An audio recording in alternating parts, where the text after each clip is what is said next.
Hello Repony, this is Rob Boreal, and welcome back to another reading of Von Octavia University Days by DawnFade on FimFiction.net. Sorry about the late uploads, everything. Things have been kind of crazy with getting ready for college, driver's license, work. It's been hard to find some downtime for just relaxing and then doing this. It's not that I don't find this relaxing, it's just it can be a tedium at times, but I still enjoy it. Anyway, link to the stories in the description. Feel free to read along or go and read by yourself. Tell DawnFade what an awesome job he's done on this and some of his other works. Alright, without further ado, let's get started with chapters 19 and 20. Vinyl woke from chilly tendrils of air brushing against her cheek. She shivered and tried to sink deeper under the covers, but the movement only brought the cold wind to the rest of her body. With an angry grunt, she threw the covers aside and sat up to find the source of her discomfort. It wasn't difficult. All the light in the room came from the window, drawing her eyes like moths to a flame. The window was wide open, letting all the heat escape into the atmosphere. Octavia stood in front of it, her face out of the view as she peered out at the not-so-distant campus. Her charcoal mane and tail swayed gently in the light breeze, yet she didn't seem even remotely bothered by it. Seized by curiosity that stifled her shivers, Vinyl slipped out of their makeshift double bed and trotted quietly over to her filly friend. Upon closer inspection, Octavia's eyes were wide open in an attempt to absorb as much light as she could. "Babe?" whispered Vinyl, placing a hoof on her cellist's shoulder. The mare in question giggled, a smile spreading across her face like a fire in a hearth. "Look at the city, Vinyl. Isn't it lovely?" For the first time that morning, Vinyl looked out the window. It took a moment for her to realize what had changed, but once she did, it seemed so obvious that she felt a little silly for not noticing earlier. Hot damn, that's a lot of snow. Everything from the trees to the rooftops was covered in glistening whiteness, fresh from a night of silent descent. Even the Pegasus exclusive buildings above were coated in snow that had fallen from clouds even higher than theirs. Some ponies were already out there, pushing big plows to get the paths clear before the day truly began.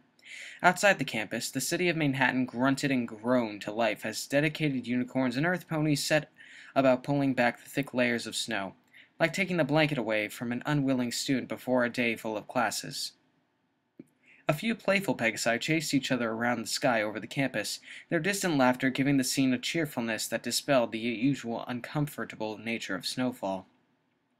The sight brought forth a few flickering memories from the back of Vinyl's mind. She remembered playing in the street with her neighbors, using her magic to form the snow into funny shapes. Shock rippled through her as she realized those days were over 10 years ago. Swallowing back her uneasiness at the realization, she tried to distract herself with monotony. Alright, what's on the agenda? Well, she thought, first they would need to get some Oh, sweet Celestia, it's Octavia's birthday tomorrow and I don't have a present! Panic shot through her body and she stifled visibly, eyes bulging. Almost immediately, the rational part of her brain, which had been growing stronger as of late, kicked in and reminded her that she still had an entire day to find a gift. Her limbs relaxed and she almost sank to the floor in tentative relief. Yes, there was still the matter of finding a suitable gift, but how hard could that be, really?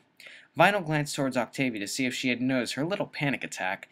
It was difficult to tell, however, as the gray mare was no longer there, the sound of water splattering against tiles reached her ears, presenting the answer to her unasked question. It seemed Octavia had left Vinyl to enjoy the view while she got ready. The unicorn smirked. Luck seemed to be on her side today. She quickly trotted over to some school supplies and found a pen and some paper. Thinking quickly, she quickly wrote a vague note explaining that she had to go out for a while. It wouldn't hold up in court, but it would be enough to get her a few hours of present hunting. With the note left noticeably on the bed, Vinyl slipped on her grayish-purple boots and beanie and darted out the door. As she trod down the hall, she wondered if Octavia was just now exiting the bathroom and reading the note. A slight panic overtook Vinyl's motor functions, making her leap down the first short flight of stairs in the stairwell without a single glance. Thankfully, no pony was in her way this time. Her glorious escape from beneath the eyes of the sexy cellist regime was complete. She thanked the stars that their room's window didn't overlook the path leading back to the main campus as she shuffled down it. The boots helped, but nothing was truly safe for Manhattan weather. The cold seeped in slowly as she walked, though her body heat kept it from getting to her hooves at least. The beanie, meanwhile, worked like a charm. Vinyl's head was kept in a fuzzy warmth that brought a sheepish smile to her lips. Sheepish, mainly because she should have chosen a gift weeks ago. Octavia's my filly friend now. I can't afford to forget this stuff. Vinyl would never forgive herself if the relationship was hurt by something as stupid as her bad memory. She paused at the university's main entrance to steady herself. Just thinking about what she had with Octavia being hurt in any way was enough to make her feel a little ill. Somewhere in the back of her mind, the word lovesickness was being tossed around a lot. It was a silly thought, but part of it struck a chord with her, namely, the first syllable. Shaking her head violently, Vinyl refused to be sidetracked. Somewhere out in the city, the perfect gift was waiting. All she had to do was take the first few steps. The train rumbled along in the most undesirable way. The elegant mare shivered distastefully at the thought of her valuable luggage being tossed around by the vibrations. There was some very expensive jewelry in there. Nothing from her main collection, of course. This occasion was important, but not that important. But some tertiary pieces that would suffice if she needed to dress up. For now, she simply wore her signature silver necklace, embedded with a stunning blue gem and speckled with gold. Another round of violent shaking set her teeth on edge. Tertiary or not, her luggage was still extremely valuable. There were some fine dresses and scarves in there as well. No gifts, of course, not yet. There was a lot of evaluation that needed to be done before she would even think about rewarding her daughter. Sighing as the shaking ceased, she turned her attention to the window. A light flutter of snow was descending, and the landscape grew whiter by the second. She nodded in satisfaction. Manhattan was close. Vinyl stepped out of the shop, feeling disheartened.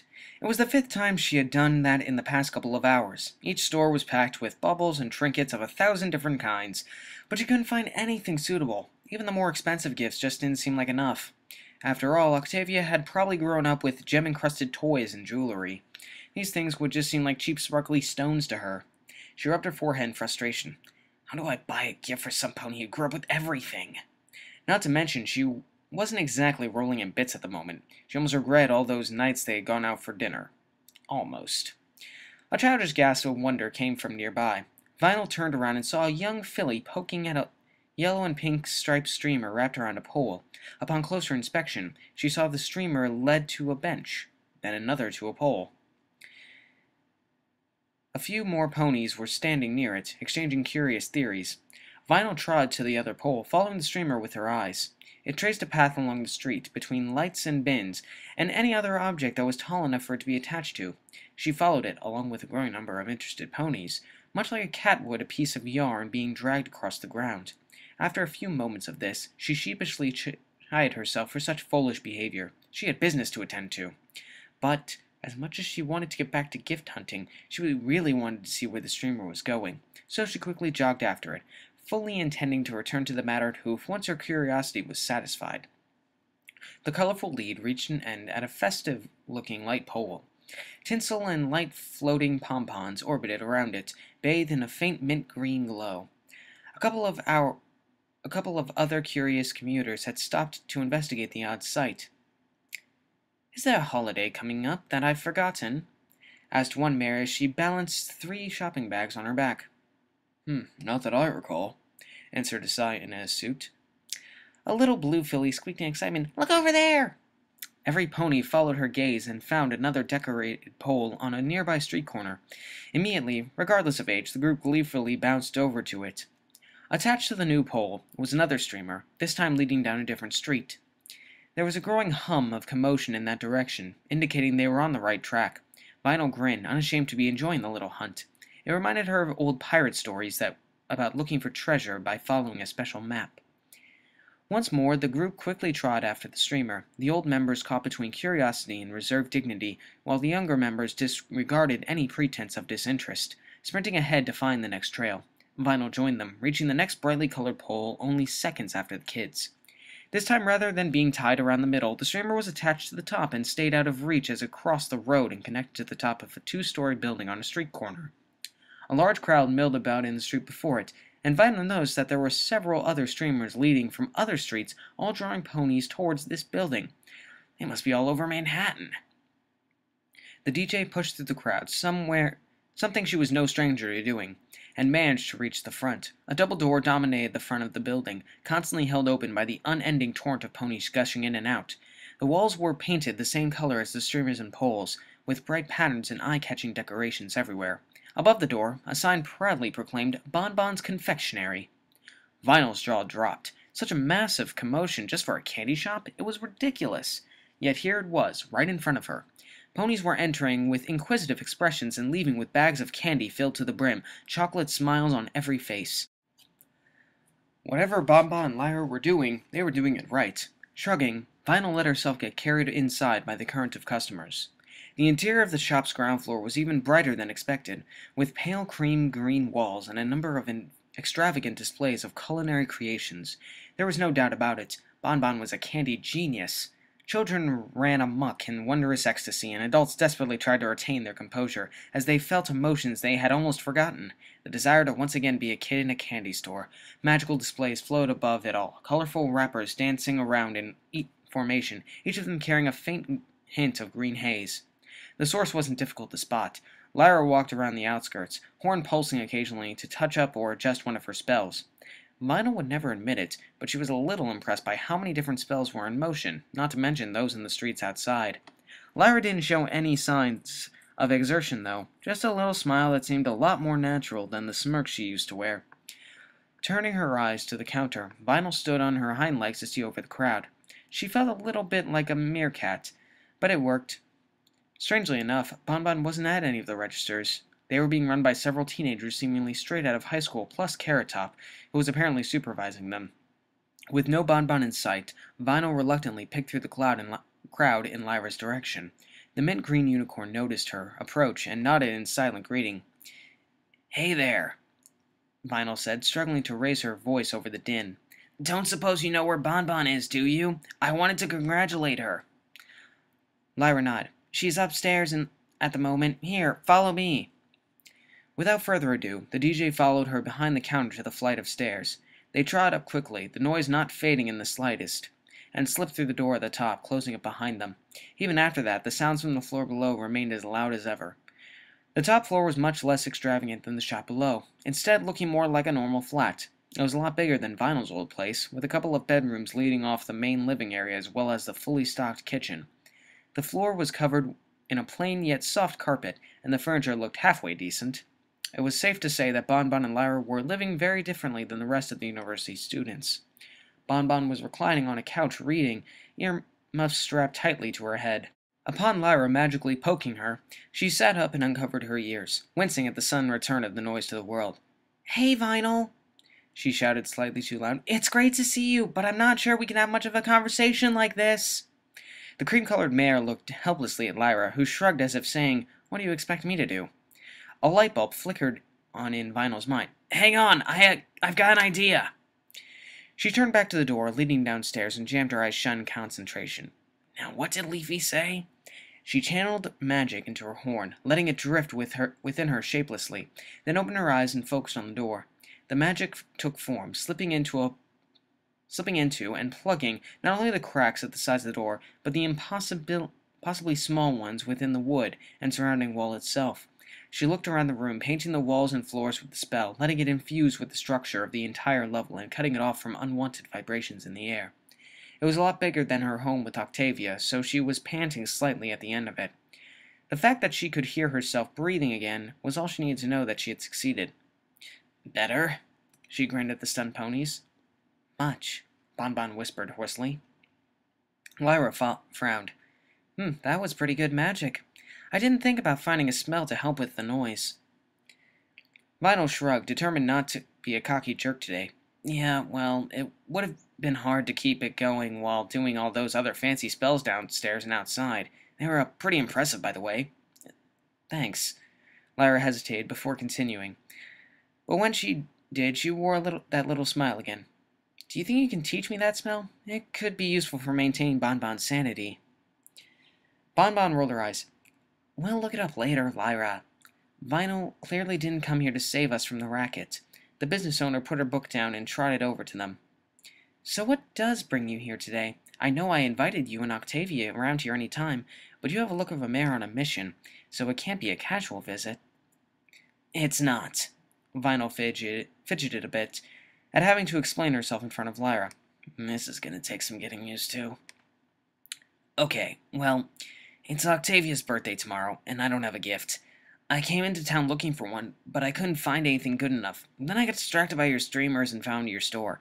At first I just wanted to congratulate you on how awesomely your shop is doing, but now that I'm here, do you two have any idea what I should get? Bonbon wore a thoughtful expression, but Lyra was chuckling softly. You waited until the day before to start looking for a gift? The DJ scratched the back of her head sheepishly. I was, distracted. Yeah, I bet you were.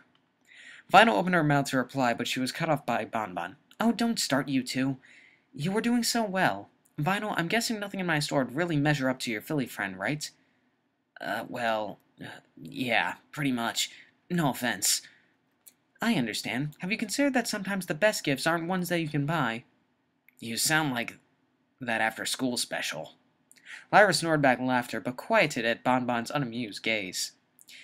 Well, they were onto something. Lyra knows what I'm talking about. Why don't you two go walking and discuss it? Now the cream-colored mare looked amused. Her roommate looked as though she was about to protest before slumping and jerking her head at the door. Come on, we might as well. Vinyl didn't see this ending well, yet she followed the other unicorn downstairs regardless, and progress was good progress, right? The second they were outside of the spell, noise returned like a hurricane, making them both constantly wince as they pushed through the crowd and out the door. Only when they were a full block away did the sound fade enough to allow speech without shouting. I swear, it wasn't that loud when I first got in there, Vinyl exclaimed, rubbing her ears as they walked. Probably the contrast. We went from dead silence to utter cacophony, Lyra replied without breaking stride. Who says cacophony? Yeah, I guess that makes sense. For a while they simply walked through the cold streets, taking turns and following side streets that Vinyl had never seen before. It wasn't technically an uncomfortable silence, just a strange one. She half expected them to arrive at the store and hear Lyra say, good chat or something. Before she could voice her thoughts, they arrived at the entrance to the park. The snow wasn't too thick yet, and much of the ground was still uncovered, mainly the path. The trees were all blanketed in white, and a few quiet couples took evening strolls through the pretty scenery. It was then that Vinyl noticed that time had slipped away from her yet again. Oh crap, all the stores have closed! The orange setting sun seemed to taunt her for losing track of time. Relax, don't you remember what Bonbon said? Some things can't be bought. Lyra seemed perfectly comfortable, even without any warm clothes on. After finding a deserted area, she suddenly stopped under a big white oak tree and turned to face the DJ. So what do you see in her? Huh? Vinyl raised an eyebrow. Octavia, what do you see in her? Come on, do you really want me to get all mushy in front of you? Lyra squared her shoulders. Just say what you feel. I'll endure. All right, well... A gust of wind blew past, carrying the scent of wood fires. I see... nothing in her. I'm not crazy about her because of any one trait or quirk. Those are like the individual notes in a song. Alone, they are meaningless. But together they make up her perfect melody. So it's not what I see in her, it's that I simply see her. The DJ blushed. After a moment of silence, Lyra cocked her head. Her eloquence is rubbed off on you, I think. Vinyl grinned in pride, her cheeks still red from embarrassment. Yeah, well, there was a lot of rubbing involved. Finally, Lyra cracked a smile. I'll bet. But her job wasn't over, so she sobered up quickly. You've confirmed something for me. I know what you can give to Octavia. I was worried at first that you had already given it. But now, I know otherwise. What are you talking about? You love her, don't you? Vinyl's brain flattered for a moment before roaring back to life. I do. She knew she was wearing the dumbest deer-caught-in-the-headlights expression, yet there was no escaping the shock. The word that had been trying to catch her attention all day had finally revealed itself. Have you told her that? Lyra hinted with a smile. Not yet. Vinyl was grinning so hard her cheeks ached. She desperately wanted to sprint back to the university, but there was one thing left to do. You know, Lyra, you're all right. You aren't bad yourself, Vinyl. That was it. There was no need for anything more than that. Vinyl nodded once more, then ran. The wind rushing through her mane, a perpetual grin on her lips, and the perfect confession of love brewing in the back of her mind. Can't buy that in a candy store. The elegant mare held her head high against the cold breeze. The train station wasn't exactly warm, but anything was better than being outside on a day like this. Her luggage had already been loaded up and was on its way to the hotel, leaving her waiting for one of the notoriously unreliable Manhattan carriages to arrive. She had ordered one to arrive almost an hour ago, and there was still no sign of it. She would have to have a serious talk with the leader of the transportation committee. After an eternity of waiting, a carriage finally pulled up to the pavement. It was a pathetic two-pony model, pulled by a single brown-coated stallion. He seemed like he was about to nod respectfully to her. A flash of recognition glinted in his eyes, and he turned back to face the road without saying a word. Her upper lip twitched distastefully. Such rudeness from the common folk was unacceptable. Clearly, Manhattan was going down the drain. After a moment of annoyed hesitation, she climbed aboard. "West Manhattan University. Don't spare yourself." He snorted and began pulling. The pace was painfully slow, even for a carriage travel. It seemed the driver was in no hurry, despite her instructions to the contrary. The sun had set, and she was in some stupid tiny carriage being pulled around downtown Manhattan by an infuriating buffoon. He hadn't said a word, yet she knew everything he was thinking. He probably hated her for being so well groomed, or some other little nicety they clearly didn't have in the city. Celestia, she could smell the sweat on the stallion. She was grateful for exactly one thing, that she had asked to go straight to the university instead of her hotel. The university was much closer to the train station. Even with the driver taking a very creative route, the plan was initially to pick up her daughter and take her to a hotel to reward her for such good work. In fact, any true reward would have to wait until she had visited some contacts within the university and determined whether Octavia was deserving of reward at all. That would take place tomorrow, however. Tonight, she simply intended to lightly question her daughter. Nothing too serious, just in case she had done well. That was, if the damn carriage got there before morning. She drew her phone out within her mane, a childish yet effective storage system. With a sigh, she decided to make sure Octavia wasn't out wasting time with her friend. A couple of contacts placed at the door to a dormitory should do the trick. Octavia felt lost. She spent the entire day in their dorm room sitting around reading and studying. Vinyl still wasn't back. She checked the news on Vinyl's computer a number of times out of worry, wondering if perhaps something horrible had happened. Stop it! Shut up! Stop it! It was only in Vinyl's absence that she realized how much she had come to depend on her Philly friend for everyday life. It was the first day in weeks they hadn't spent time together.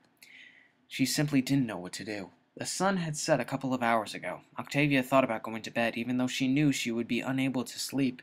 Anything was better than just standing there waiting for the door to open. She felt angry at herself. She felt pathetic. One day. I can't make it one day without her. What does that say about my strength of character? Her hind legs wobbled and she sunk down into a sitting position. Was there a word for complete emotional dependence on another pony? Perhaps I'm a parasite. A clattering noise came from the window. Her ears pricked up, and she glanced at the frosted glass, wondering if she had imagined it. A second clatter brought a hesitant smile to her face as she got up to investigate. She forced open the window with a little effort, watching little ice scrapings drop down to the snow. A weak, yet impossibly cold wind sheared straight through her, sucking all the heat out in moments. Until she noticed a unicorn wearing a grayish-purple beanie below, that was. Her heart beat faster at the mere sight of Vinyl, warmth returning to her limbs within seconds. "What are you doing down there?" she called with a half-giggle, her previous ponderings forgotten as things returned to normal, or at least as normal as they could be with Vinyl. "Shh!" The DJ hushed her quickly. "Get your boots and scarf and stuff, quick!" Vinyl seemed to be a little on edge, looking in every direction as if she was committing a crime. Octavia frowned in confusion, but followed her instructions, stuffing her hooves into her warm boots and wrapping a scarf around her neck before rushing to the window. "What's going on?" she said as quietly as she could while still making her voice reach Vinyl. "There are some ponies at the entrance to the dorm who won't let any pony in or out. They must be from campus security or something. Anyway, I'm busting you out." The unicorn grinned. Octavia wondered if they were on the same page. Why?" "I have a present for you. It's almost midnight, so we need to hurry." "Midnight? What does midnight have to do?" She relaxed slightly. "My birthday. Oh, my sweet Vinyl." "What do you want me to do?" she asked, utterly convinced to go along with whatever insane scheme her DJ had planned. "Well, I kinda need you to jump out the window. Alright, maybe not utterly convinced. Are you serious? She was having a hard time keeping her voice quiet now. I'll catch you. It's just I can't get you out the front door, and this is the quickest way. Sweet Celestia, she's serious. I don't know, Vinyl. This might be a bit too much. I appreciate that you have something planned, but I don't... Do you trust me? She looked down from the window at little red eyes staring straight back up at her. Octavia bit her lip and swallowed nervously. The damn dating guides didn't mention jumping out a window. Her legs tensed. With everything. She leapt straight out the window and jammed her eyes shut, waiting for gravity to tear her to the ground and break every bone in her. Huh? Gravity was taking an awful long time. She opened her eye 1 millimeter and found a red one right in front of it, twinkling with amusement. With a start, she realized she was already on the ground before the window, completely unharmed. Come on, babe. Did you really think I'd ask you to do something like that if there was even the slightest chance it would go wrong? Octavia slipped her hooves around her lover's neck and kissed her cheek. How could you be sure? I carried everything in my apartment across half of Manhattan the day I moved in, remember? Compared to that, you're a feather. Vinyl returned the hug happily. Suddenly, Octavia felt very silly. Well, I forgot about that, she admitted. To be fair, you surprised me. I surprise myself sometimes. Anyway, that's not the only surprise of the night. Or at least, I hope it will be a surprise, although I guess it would make sense if it wasn't. Vinyl pulled away and scratched her chin thoughtfully. Now I'm not sure what to hope for. I'm hoping this surprise of yours ends with both of us in front of a large fire and under 1,000,000 like-its. The cellist shivered. Maybe, for you, I'll get both. That's a fire hazard.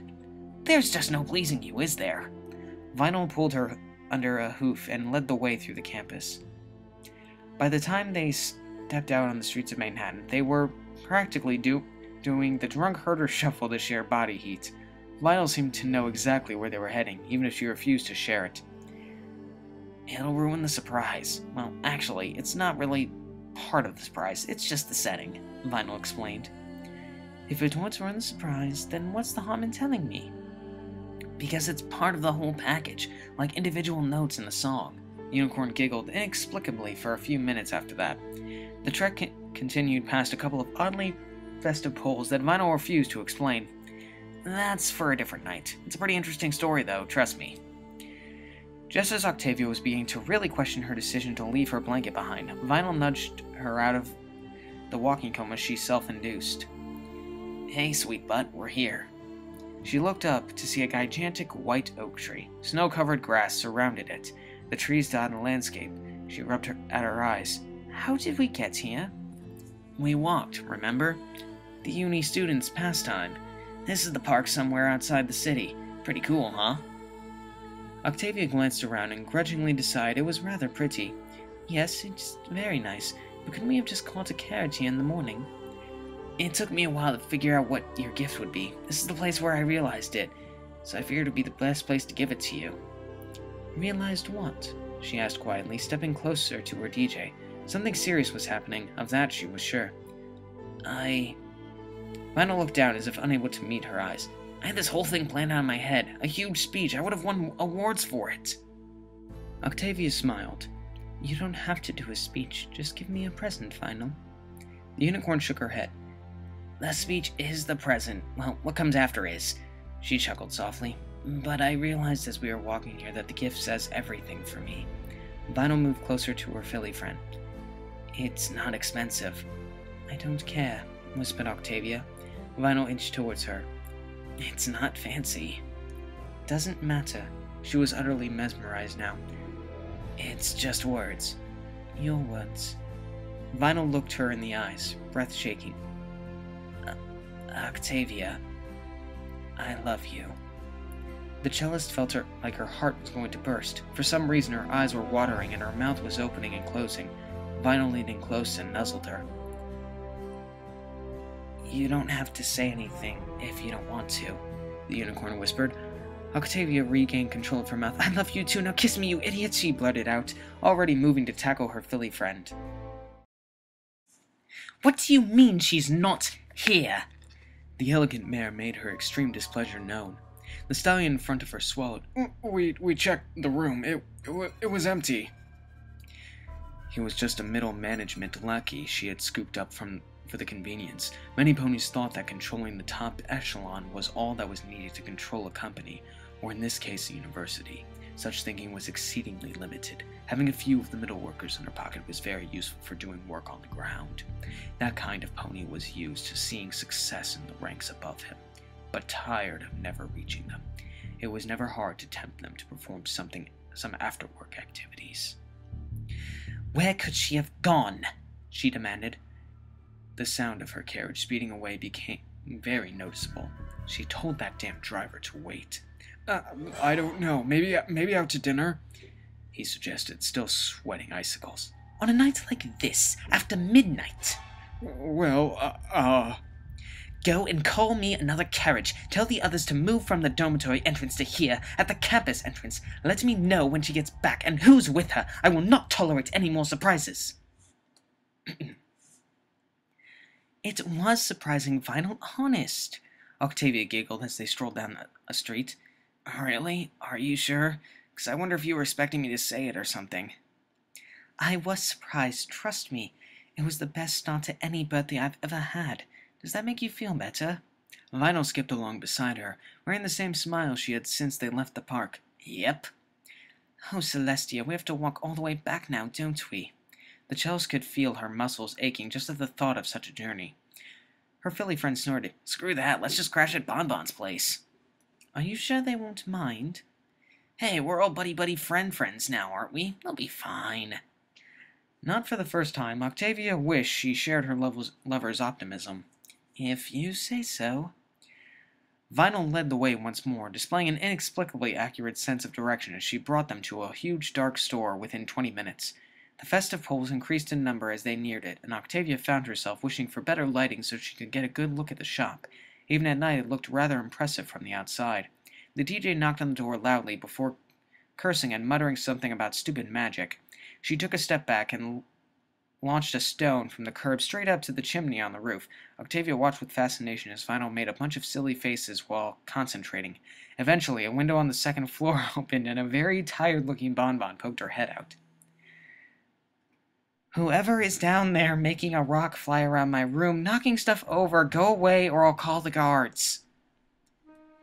Hey, Bonbon! Vinyl greeted her cheerfully. The cream mare's eyes widened as she woke up a little more. Vinyl, what are you doing here? It's late. Oh, and hello, Octavia. The cellist gave her an I'm sorry about this smile. We had a late night and kinda need a place to crash since uni is so far away. Vinyl put on her most winning smile. Bonbon rolled her eyes and disappeared from view, closing the window behind her. Octavia sighed irritably. Lack of sleep didn't treat her well. Well done, Vinyl. Hey, I thought she'd let us in. Hang on, let me find another rock. Before she could even turn around, the main double doors of the shop opened to admit them. Bonbon yawned as she waved them in.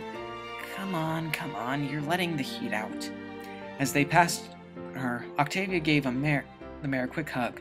Thank you for this. I hope it's not too much of a problem. The shop owner closed and locked the doors again. Don't worry about it. I can sleep when I'm dead. She paused, then muttered, from lack of sleep.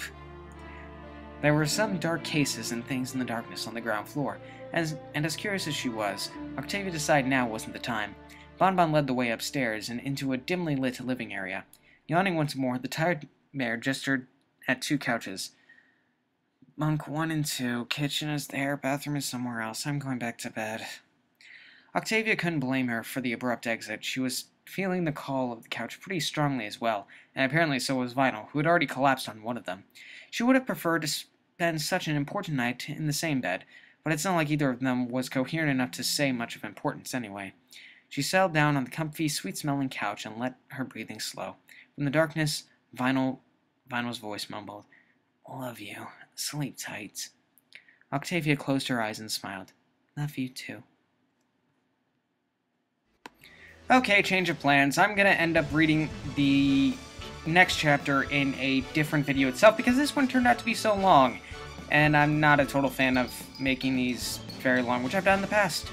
So anyway, thank you for listening, every pony. Like, comment, like, comment below, go to DawnFade's page and tell him what an awesome job he's done, and I will see you in Chapter 20 of the next reading of Octavia University Days.